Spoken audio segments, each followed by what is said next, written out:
When time is running out and a life is slipping away, drastic measures may be the only hope of turning a victim into a survivor. I'm William Shatner. Tonight, true stories of men and women whose courage is an inspiration on Rescue 911.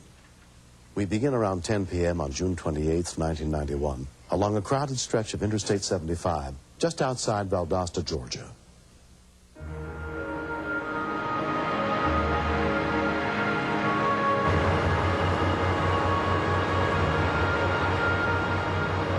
Joanne and Dave Oser had driven this road many times before. We were traveling to visit my family. Sometimes you're on stop and go on I-75. It was not like that at all. It was pretty full.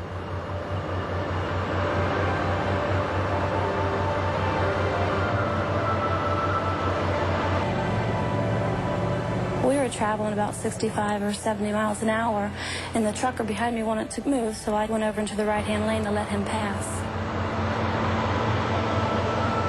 Not far behind them, Jane Rodenhausen was driving on the same highway. From the evidence at the scene, it appears that they left the roadway for unknown reasons.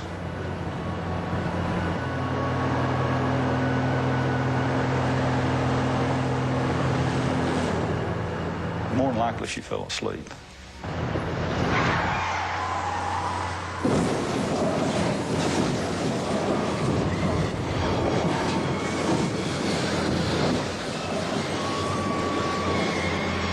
When we continue, there's a woman standing there. She said, my God, she said somebody... A semi on Interstate 75. David Oser and his wife were driving right behind them.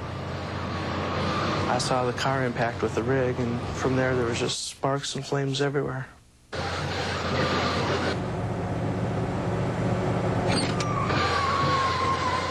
I was hoping he wouldn't jackknife. A few cars back, off-duty police officer Marty O'Connell and his family could not see what was happening. I could smell burning rubber. I could see glass and smoke. From my past experience being in law enforcement and whatnot, I knew then there was a car accident.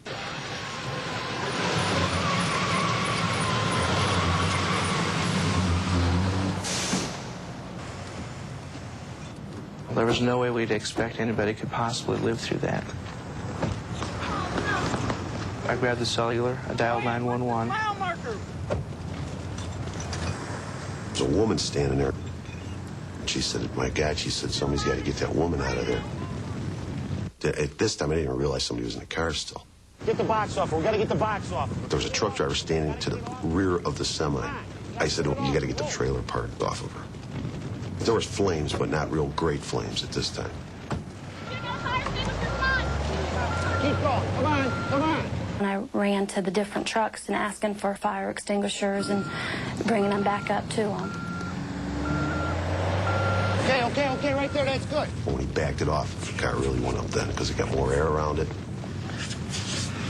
I could see she was hurt really bad. I wasn't sure she was alive at this time or anything. I'd always heard you never remove anybody because of possible injury, but if she'd stayed in the vehicle without being pulled out, she'd have definitely burned. I lifted her up, but she wasn't coming out of the car. Her foot's stuck, hold on. The flames would not stop. Then people kept saying, it's going to blow, it's going to blow. I really didn't pay that much attention to the flames at the time because I had just concentrated on getting her out. That was all I was worried about. Help me with the door, somebody. But the car's getting hotter and hotter.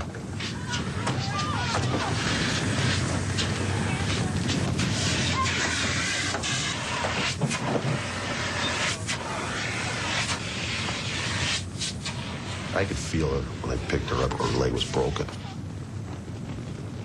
I thought for sure she was dead. We looked back to the vehicle, and probably within a minute it was totally engulfed. The 1st Cook County Rescue Unit arrived on the scene, including paramedic Ron Register. When we first got there, my partner asked me, was she alive? She was unresponsive, barely breathing. We saw that she was burned 18 to 20% 3rd degree and 2nd degree burns on one side of her body.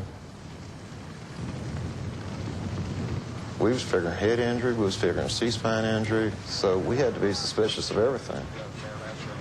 I knew there was a possibility that she could die at any time.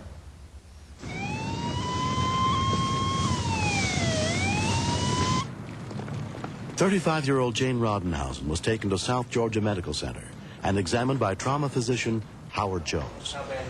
She has been in a car wreck. She is unconscious. The first thing we had to do was just stabilize her ability to get air and breathe. She had a very high pulse, which shows signs that her circulatory system is near or at collapse.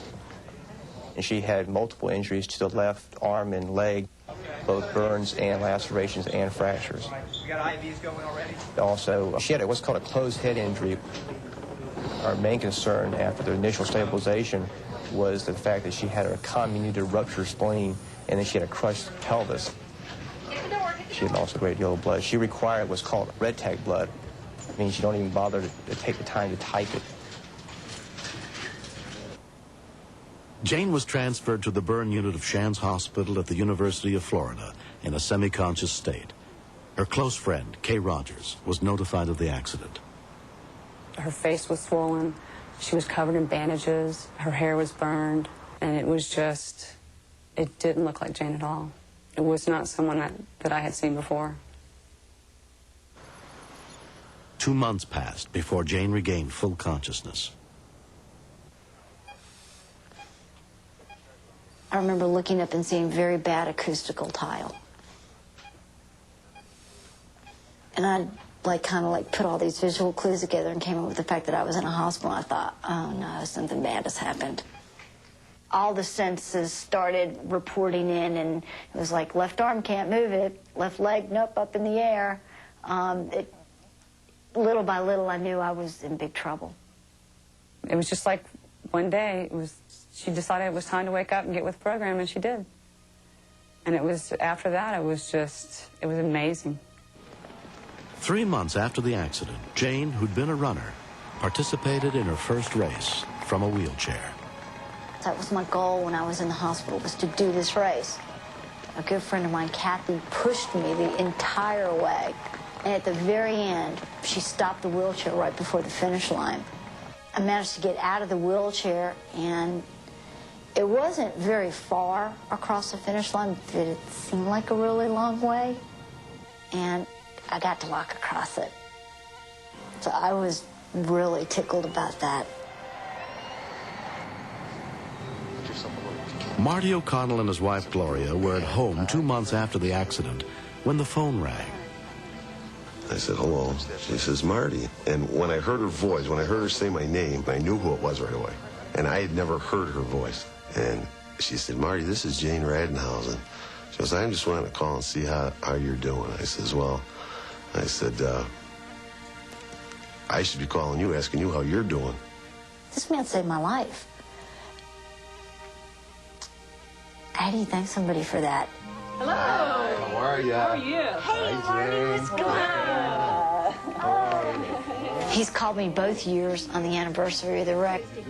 I know who it is because I'll pick up the phone, I'll go hello, and he's like, do you know what you were doing this time 2 years ago? He and I have a bond.